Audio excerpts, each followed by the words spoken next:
Young and Restless is dropping anvils that a devastating chapter in Sharon's history is about to repeat itself.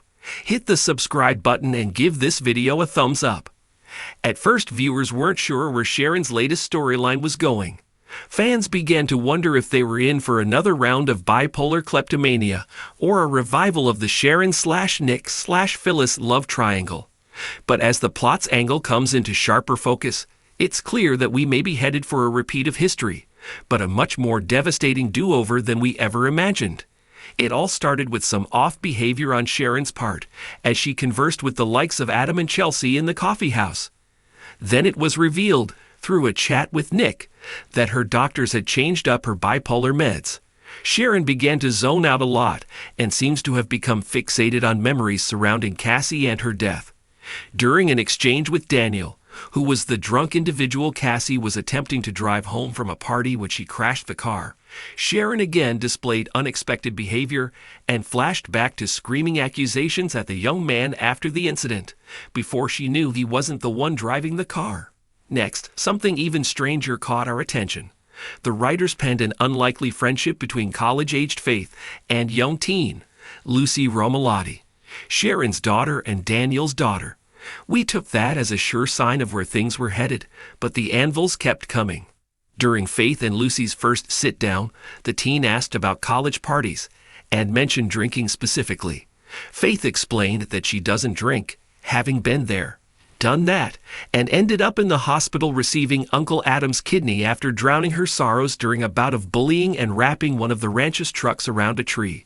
Fast forward to Lucy stopping by Sharon's place, looking for Faith, and finding herself poring over an album of old photos of Cassie with her friend's mom. While Sharon didn't reveal Daniel's role in Cassie's life-ending car wreck, Heather later alluded to it, and said that it had taken Daniel a long time to get over his guilt, presumably for drinking too much, which led to the tragic circumstances. If Lucy's like any teen we know, it's not gonna end there. As Sharon warned Daniel, she'll dig until she discovers that her father's drinking was the reason Cassie got behind the wheel that night. Considering that Daniel's drinking later in life broke up his family, it's bound to have an impact. This is where we get the chills. If Lucy turns to partying to distract herself from her intense feelings about her father, and Faith runs to the rescue, leading to another car accident, it will be eerily similar to what happened with Daniel and Cassie, especially if one or both girls end up hospitalized and on death's doorstep as a result. But our premonition doesn't stop there. One has to consider the ominous music that was playing at the end of the Friday, July 12 episode. It could hardly be ignored, but it wasn't just playing behind the scenes in Sharon's home, but also accompanied the scenes of Victoria watching her children bond at Crimson Lights.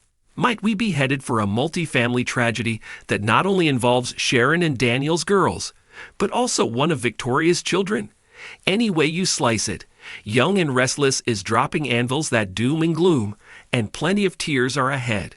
Not to mention a ghastly repeat of history for Sharon, who is already struggling, and Daniel, who has worked so hard to put his past transgressions behind him. To have this type of tragedy touch their families again would be nothing short of devastating.